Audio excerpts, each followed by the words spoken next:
move on to our second derivative formula. It's called the power rule. This rule is for derivatives of power functions. Power functions is a function that looks like this. For example, x to the power 2, x to the power 3, and so on. Okay, and this n can be a negative number. That's fine.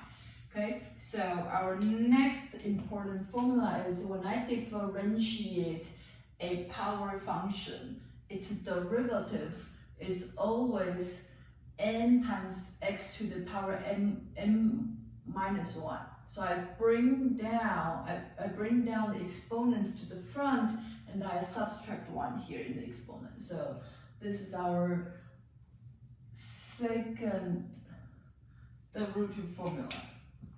Okay, you wanna memorize this very well. You're gonna use this over and over and over again. If you haven't taken a look of the sample final, you will see that about more than half the sample final is about derivatives. Okay, either directly related or indirectly related. So anyways, cup 1 is about finding derivatives. All right, let's do an example. Show that the derivative of f of x equal to x squared is 2x. Okay, if you memorize the power rule, you can see that the derivative of this power function will be 2. We bring the 2 to the front times x to the power 2 minus 1. So that is 2 times x. So we already know that. We already know the derivative of this function would be 2x if you know the power rule. So I'm going to use this to as an example to show you the power rule does hold. Okay. And secondly, I'm going to use this example to show you again how we use the definition of derivatives to find it, to find f prime. Okay, so here we go.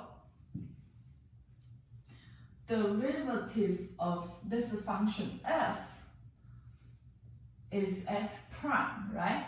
And according to f prime derivative f, according to the definition of derivatives, this is the limit of f of x plus h minus f of x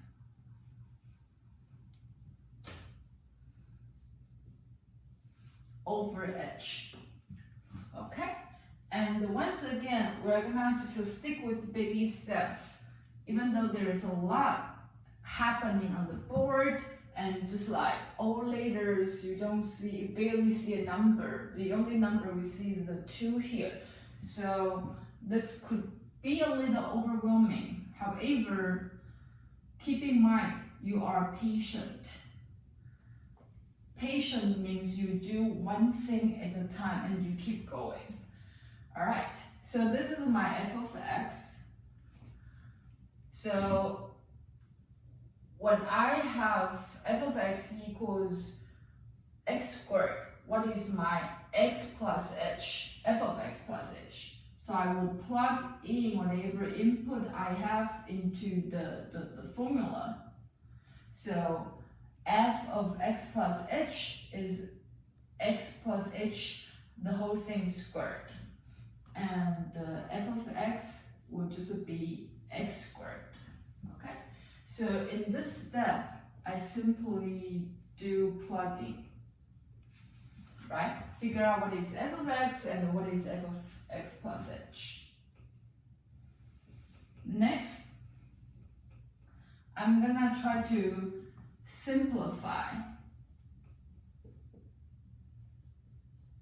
the numerator.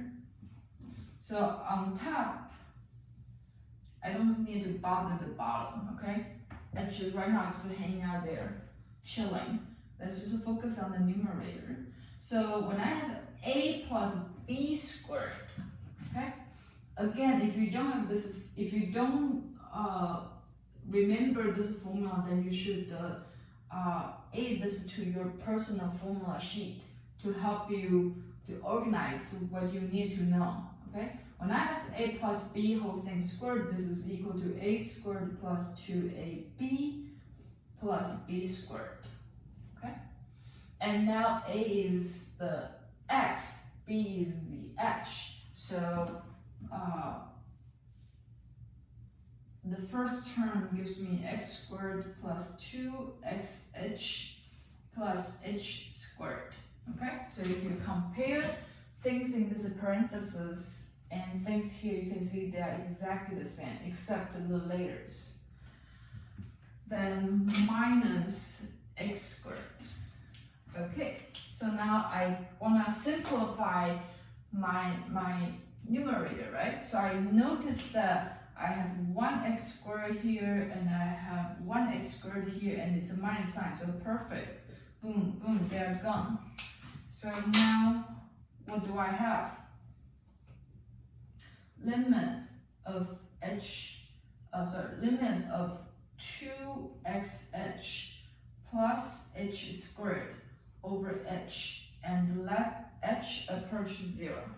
Okay, so here note that from the very beginning you see x as a fixed constant.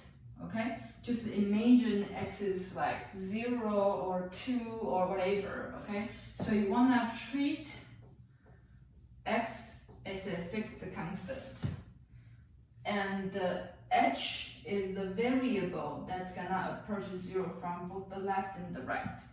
Okay, so this step is gonna be very similar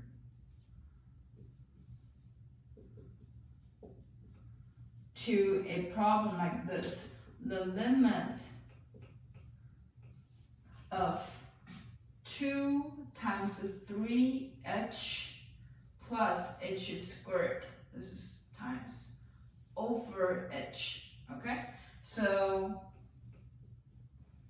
let me simplify the 2 times 3, combine.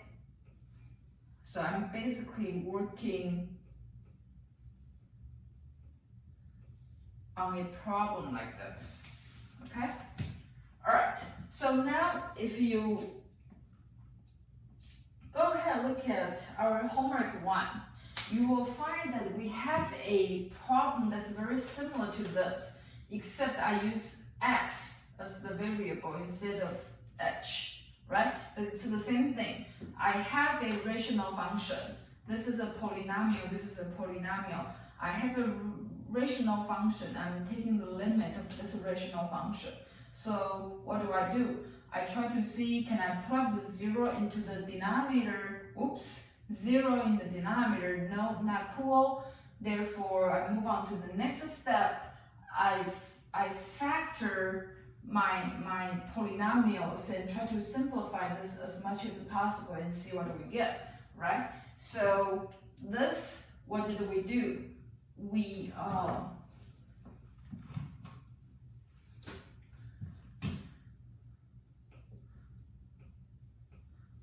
the greatest common factor for the numerator is a single h, right? So when I factor out a h, I get 6 plus h.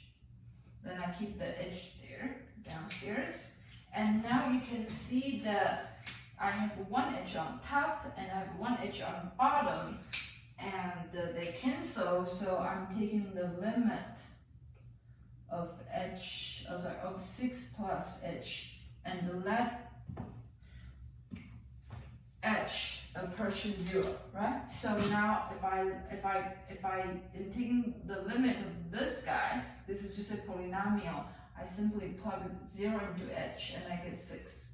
You see? This is like a problem you had in your homework 1, and we're working on something very similar. The only difference is I don't have a concrete number. So this is the case when x equals 3. I don't have a a concrete number, but in my mind, I'm seeing x as a concrete fixed constant like we had before, okay? And let me go back to this. So I have a polynomial, x is a fixed constant, so I have a polynomial of h, and then we have a polynomial of h.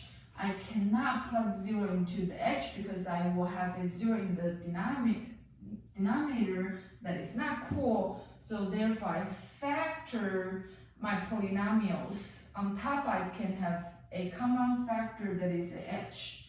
So then I have 2x plus h, then over h, okay? So you see I have a h on top, I have h on the bottom. I can cross it out. After cross it out, I get 2x plus h, and I have h approaching 0, right?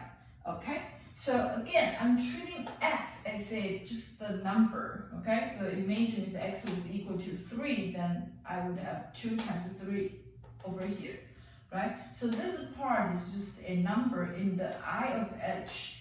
2x is nothing but a number. Then a polynomial, so I simply plug the 0 into the polynomial, okay? Plug 0 into h. So this is 2x. Voila. You see, I showed you, according to the definition, the derivative of square function, okay? Use the definition, I go through all the steps, and I find that the derivative is indeed equal to 2x. It follows the power rule, okay? So let's do this again. Differentiating f, or the derivative of f, by definition, is the limit of this quotient difference. We just focus on the algebra. We will talk about the geometry later, but for the algebra, it's this. Then we do plug in, try to write down what f of x plus h is, okay? Then we try to simplify our numerator, okay? Expand this out. Then I see something can cancel, so I cross out the x squared. I'm left with 2x plus 2x times h plus h squared over h. All right. So now we're taking the limit with respect to h. So in the I of h, this is a polynomial of h. This is a polynomial of h, like a super simple polynomial, okay? Then we go back to the framework we learned from before, from finding limits, right? I check, can I plug 0 into the h? No, because I will have 0 in the new denominator. That's not cool, so therefore I try to factor my polynomial. On the top, I can find a greatest common factor that is an h, and that will let me cancel the h on top and the h on bottom. After cancellation, I'm taking the limit of 2x plus h, okay? Then I plug 0 into the h. So again, I treat x as a constant. So after plugging in, I get just a very simple 2x. Okay? Right. Plug in, simplify, then I go through the process of finding limits. Okay? So 2 things you need to remember. Formula for power rule, as well as knowing how to derive derivatives based on the definition of derivatives.